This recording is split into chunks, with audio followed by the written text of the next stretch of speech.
South India shopping mall, the wedding Mantra, సరికొత్త wedding collection, South India shopping mall. Hi hello నమస్తే, welcome back to our channel. నేను మీ వైషు. పెళ్ళిళ్ళు ఈ మధ్య కాలంలో కొంతమంది ఎందుకంత దుబారా ఖర్చుని రిజిస్టర్ మ్యారేజ్ చేసుకుంటే, ఇంకొంతమంది ఒక్కసారే చేసుకుంటాం లైఫ్ టైంలో, మళ్ళీ ఎప్పుడు రావు కదా అంతా అని చెప్పి అంగరంగ వైభవంగా ఎక్కడ లేని డబ్బంతా తీసుకొచ్చి, ఇంకా కుదిరితే అప్పులు చేసి మరి వరకట్నం అంటే మన కట్నం ఎంత ఇస్తాం అంత ఇస్తాం అని చెప్పేసి గ్రాండ్గా పెళ్ళిళ్ళు చేసుకుంటున్నారు. చెప్పిన కట్నం ఇవ్వకపోతే ఆ ఎదుటి వ్యక్తి అదే ఆ పెళ్లి కొడుకు ఇంట్లో ఆ తర్వాత పెళ్లి కూతురిని ఎంత ఇబ్బందులు పెడుతున్నారో, ఆ ఇబ్బందుల్లో ఒక అమ్మాయి ఈ మధ్యకాలంలో సూసైడ్ చేసుకుంది. అంటే వరకట్న వేధింపులు తట్టుకోలేక. ఇప్పుడు ఆ పెళ్ళిళ్ళకి అంత ఖర్చు పెట్టి అంత ఇబ్బంది పెట్టి ఆ అమ్మాయి ప్రాణం పోయింది కదా, ఇప్పుడు మళ్ళీ తీసుకురాలేం. అసలు పెళ్ళిళ్ళకి అంత ఖర్చు పెట్టాల్సిన అవసరం ఏముంది? ఇంకా కట్నం కోసం ఇది చేసే వాళ్ళు ఉన్నారంటే వాళ్ళ గురించి ఏమనాలి? ఈ విషయం గురించి మాట్లాడడానికి ఈరోజు నాతో పాటు సోషల్ యాక్టివిస్ట్ కృష్ణకుమారి గారు ఉన్నారు. మేడంతో మాట్లాడదాం. Hello ma'am. హలో, నమస్తే. నమస్తే. పెళ్ళిళ్ళు అంటే నిజంగానే ఒకసారి వస్తుంది జీవితంలో అని అంగరంగ వైభవంగా, అంటే మరీ అంత అంగరంగ వైభవంగా ఈ మధ్య కాలంలో అసలు ఘోరంగా సినిమా వాళ్ళ సెలబ్రిటీస్ కంటే మామూలు పెళ్ళిళ్ళే చాలా బాగా జరుగుతున్నాయి. అంతంత ఖర్చులు పెట్టి పెళ్లి చేసుకొని కట్నాలు ఎంతెంత ఇస్తామని చెప్పేసి ఇబ్బంది పెడుతున్నట్టే కదా మ్యామ్. ఏమంటారు అసలు ఈ సిచ్యువేషన్ ఎలా చూడాలి? పెళ్ళి అనేది ఒక వేడుక స్థాయి నుంచి ఒక ఇండస్ట్రీ స్థాయికి మారిపోయింది. రైట్. ఒక పరిశ్రమ. పెళ్ళి వేడుక కాదు.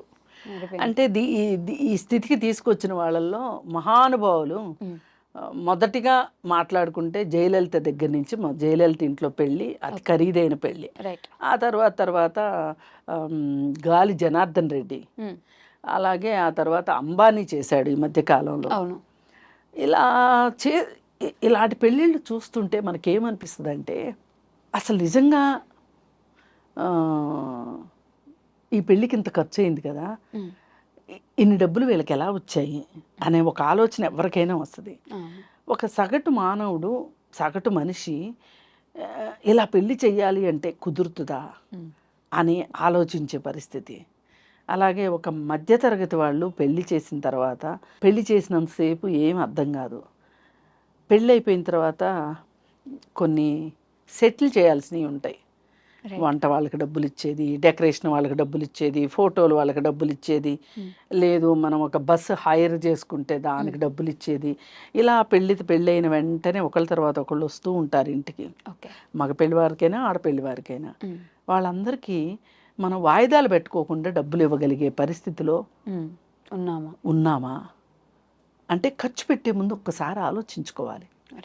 ఇప్పుడు ఈ పెళ్ళికి ఎంత ఖర్చు అవుతుంది, అసలు ఈ డబ్బులు ఎక్కడి నుంచి వస్తున్నాయి, అసలు నిజంగా మన దగ్గర ఈ డబ్బులు ఉన్నాయా లేవా, ఒకవేళ లేకపోతే ఏంటి పరిస్థితి, ఇలా రకరకాలుగా ఆలోచించి మాత్రమే ఖర్చు పెట్టుకోవాలి తప్పితే అనవసరమైన ఆడంబరాలకి పోయి వాళ్ళు చేశారని వీళ్ళు చేశారని, ఇందాక మీరు అన్నట్లు జీవితంలో ఒక్కసారి వచ్చే వేడుకే కదా అని చేసుకుంటే అప్పులు పాలైతే. ఇప్పుడు ఒక మధ్యతరగతి యువకుడు పెళ్లి చేసుకున్నాడు అనుకోండి, అతను పెళ్ళికి అప్పు చేశాడు అనుకోండి, పెళ్ళి అయిన తర్వాత ఒక 2-3 ఏళ్ళు పడుతుంది ఈ అప్పులు తీర్చుకుంటానికి. ఈలోపు పిల్లలు వచ్చేస్తారు. ఈ పిల్లలు డెలివరీ ఖర్చులు, ఆ ఖర్చులు, ఈ ఖర్చులు, వాళ్ళకి ఒంట్లో బాగోలేక ఆ పుట్టిన దగ్గర నుంచి ఖర్చు, అది అయిపోయిన తర్వాత స్కూల్లో వేసేదానికి ఖర్చు. ఇప్పుడు వీడు ఈ పెళ్లి కోసం చేసిన అప్పు తీర్చేలోపు ఈ పిల్లలు ఎదిగొస్తూ ఉంటారు, స్కూల్కి వెళ్ళే వయసు వస్తుంది.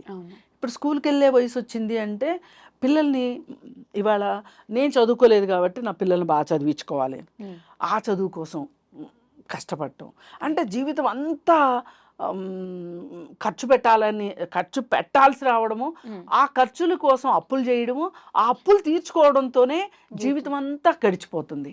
అసలు జీవితంలో హ్యాపీనెస్ ఎక్కడ ఉంటుంది? ఇంకా ఒక పెళ్లి చేసుకున్నాను అనే సంతోషం ఎక్కడి నుంచి వస్తుంది?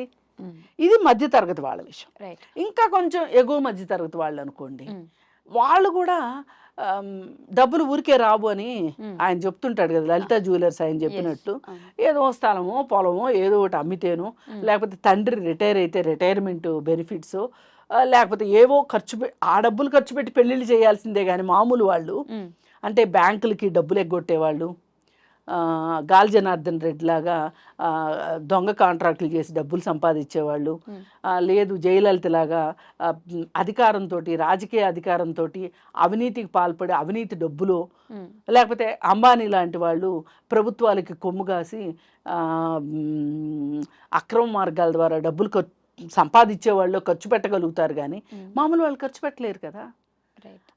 అయినా కానీ వీళ్ళు ఏం చేస్తారు అంటే వాళ్ళ చుట్టాల్లో ఒక స్థాయి మనుషులు చూసుకుంటారు, చూసుకుని మొన్న వాళ్ళు చేశారు కదా దానికంటే బాగా చేయాలి, ఆ పెళ్లిలో వాళ్ళు 25 రకాలు పెట్టారు, మనం 30 రకాలు పెట్టాలి, వాళ్ళు డెకరేషన్కి 5 లక్షలు ఖర్చు పెట్టారు, మనం 7 లక్షలు ఖర్చు పెట్టాలి, వాళ్ళకంటే కొంచెం ఎక్కువ చేయాలి.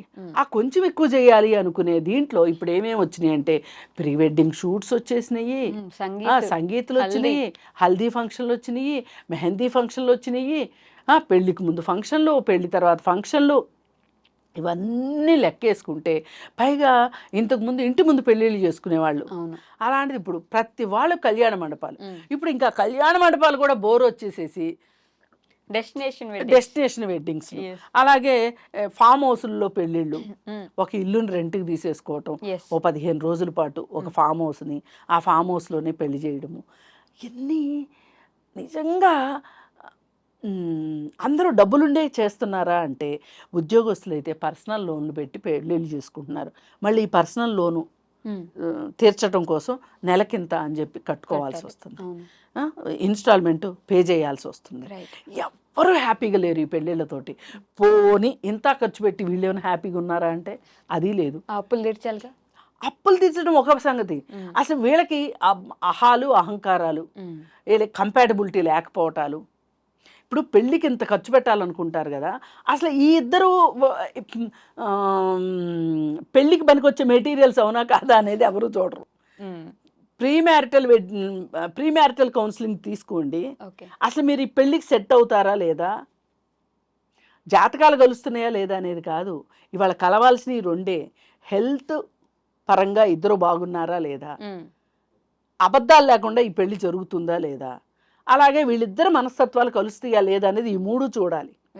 ఆ అబ్బాయి ఉద్యోగం చేస్తున్నాడు అంటే ఖచ్చితంగా పే స్లిప్లు చూపించాల్సిందే, అలాగే ఆరోగ్యం బాగుందా లేదా అంటే హెల్త్ టెస్టులు చేయించుకోవాల్సిందే. ఇవన్నీ అంటే అమ్మాయికి మినహాయింపులు ఉన్నాయని కదా, అమ్మాయి ఉద్యోగం చేస్తుంటే కూడా అమ్మాయి పే స్లిప్పులు చూపించాల్సిందే, అలాగే ఈ అమ్మాయి హెల్త్ రికార్డు ఇవ్వాల్సిందే, అలాగే వీళ్ళిద్దరూ కలిసి ప్రీ మ్యారిటల్ కౌన్సిలింగ్కి వెళ్ళాల్సిందే. అయితే అప్పుడు అది పెళ్ళికి ఒక క్వాలిఫికేషను, అంతేగాని ఇవన్నీ వదిలేసి పెళ్ళికి ముందే ప్రీ వెడ్డింగ్ షూట్స్, అలాగే అవి శృతి మించి శృంగార యాత్రలు అయిపోవడము, ఇవన్నీ మనం చూస్తున్నాం. ఈ పెళ్ళిళ్ళలో ఆ పెళ్ళి జరిగే విధానం కూడా చాలా దరిద్రంగా చేసేసారు. ఇవాళ అసలు ఫోటోగ్రాఫర్లే పెళ్ళిళ్ళు చేసేస్తున్నారు, పంతుళ్ళు చేసే పెళ్లి కన్నా ఫోటోగ్రాఫర్లు చేసే పెళ్ళిళ్ళే ఎక్కువసేపు అవుతున్నాయి. అయితే ఇంత చేసిన తర్వాత వీళ్ళు బాగుంటున్నారా లేదా, ఇప్పుడు ఈ మహారాష్ట్రలో ఈ తాజా ఉదంతం ఇక్కడి నుంచే మొదలైంది. ఏంటి, మార్వాడి మండలి వాళ్ళు ఒక డెసిషన్ తీసుకున్నారు, ఎవ్వరూ కూడా ఖరీదైన పెళ్ళిళ్ళు చెయ్యొద్దు, పెళ్ళిళ్ళ కోసం డబ్బులు ఖర్చు పెట్టొద్దు, దుబారా చెయ్యొద్దు, ఆడంబరాలకు పోవద్దు, ఒక్కవేళ ఎవరన్నా అలా చేస్తే గనక మిమ్మల్ని ఆ మహారాష్ట్ర మండలి దగ్గర నుంచి మిమ్మల్ని పక్కన పెట్టేస్తాము అని చెప్పి ఈ నిర్ణయం తీసుకోవడానికి ఒక కారణం ఏంటి అంటే, ఈ రీసెంట్గా ఒక అమ్మాయికి పెళ్లి చేస్తే ఆ అమ్మాయి వరకట్న వేధింపులకి అలాగే అత్తింటి ఆరళ్ళకి తట్టుకోలేక ఆ అమ్మాయి సూసైడ్ చేసుకుని చనిపోయింది.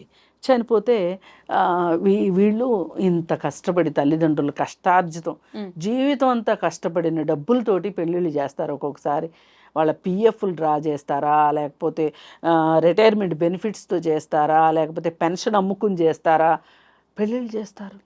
అలాగే ఎంత కొంత పొలం ఉంటే పొలం అమ్మి చేస్తారు, ఇవన్నీ చేస్తారు. ఈ పెళ్లి చేయడం ఒక ఎత్తు, కానుకలు ఇవ్వడం ఒక ఎత్తు, కట్నాలు ఇవ్వడం ఒక ఎత్తు.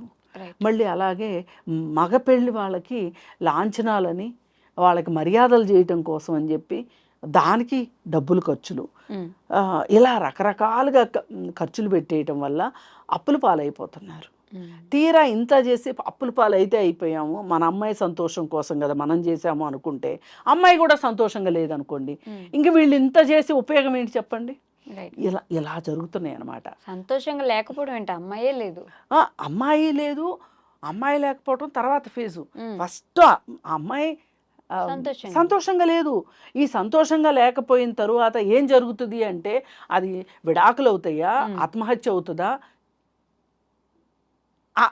రెండిట్లో ఏదో ఒకటి అవుతుంది కదా. లేదు ఆ బాధలు భరించుకుంటూ ఉంటుందా.